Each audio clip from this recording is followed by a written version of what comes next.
Hello, everyone, and welcome. Today, we are diving into a topic that keeps every CEO, every leader, and frankly, everyone running a complex operation awake at night: the delicate, often conflicting demands of strategy versus execution. We all know the struggle, don't we? One moment we are trying to paint a grand vision for the future, thinking, 5, 10 years ahead. The next, you are deep in the weeds of daily operation, ensuring deadlines are met and processes are smooth. It's a constant tug of war, and finding balance can feel like chasing a mythical beast. But what if I told you that the wisdom to master this dual mandate isn't new? What we are trying to learn today is a profound insight for over 7,000 years. It was given 7,000 years ago and this offers a surprisingly clear pathway. Today we are turning to ancient texts from Bhagavad Gita and specifically chapter 3 verse 3, which provides a foundational lesson for modern leadership. Now you might be thinking, what is this enlightenment? What does that have to do with my quarterly targets or supply chain issues? And that's a fair question, but let's unpack this. The Gita isn't just about spiritual liberation. It's a profound treatise on human nature, duty, and effective action.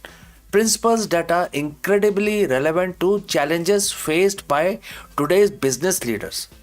The verse perfectly encapsulate what we call the CEO's dual mandate.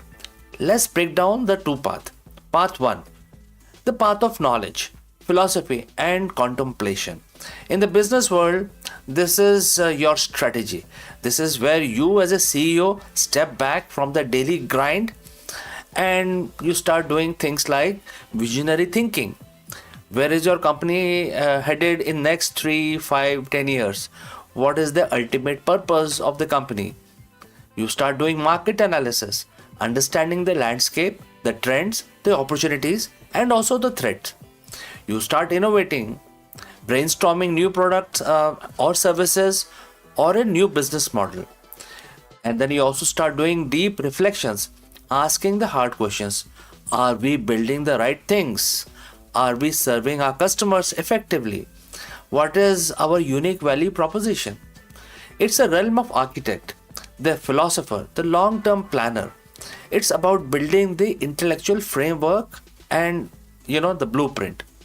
The Gita calls this as a Jnana Yoga, the yoga of knowledge. For a CEO, it means cultivating a clear, insightful mind free from immediate distractions to chart the true north for the organization. Without this, you are just busy, not necessarily productive, like a ship without a compass. Path 2, the path of work or action. This is your execution. This is where the rubber meets the road, and then you start doing or thinking about operational excellence, turning those strategic blueprint into tangible result. You also start doing process optimization, ensuring efficiency, quality, and speed. And then team is very important. So team leadership, motivating, empowering, and guiding your people. And along the way, problem solving, addressing the day-to-day challenges, removing roadblocks. Ultimately, delivering results, meeting deadlines, hitting targets, satisfying your customers. It's a realm of a builder, the doer, and the operational mastermind. It's about constructing and building brick by brick. Gita offers and a solution to this and also refers this as a karma yoga, the yoga of action. It emphasizes performing your duty diligently with focus and without attachment to outcome. For a CEO, this translates to driving action, fostering accountability, and ensuring the vision that doesn't just remain a vision but becomes a reality. Now, here's a critical insight from the Gita that's often missed in the corporate world. These are not mutually exclusive paths. The verse doesn't say you must choose one or the other to the exclusion of the other. In fact, the true mastery, true enlightenment in a business context comes from understanding and integrating both. The biggest mistake a CEO can make is to become either. All strategies, no executor basically will result in a brilliant idea, beautiful presentation, but nothing ever gets done. The company drifts, opportunities are missed. All executor, which is without any strategy, highly efficient, busy, getting lot of things done, but perhaps the wrong things. The company is optimized for a path that may lead nowhere. So think about it. A grand vision without effective execution is a dream. Relentless execution without a clear strategy is a treadmill to nowhere. The Gita is teaching us that the most effective leader is someone who can fluidly navigate between these two modes. They can be a philosopher in the boardroom, contemplating the future, and then dynamic leader on the factory floor or in the sales meeting, driving action. Consider a company like Apple. Steve Jobs was famous for his visionary strategy, the knowledge and the contemplation of what customers wanted even before they knew it. But without an incredible meticulous execution machine from product to design to supply chain, those visions would have remained sketches on a napkin.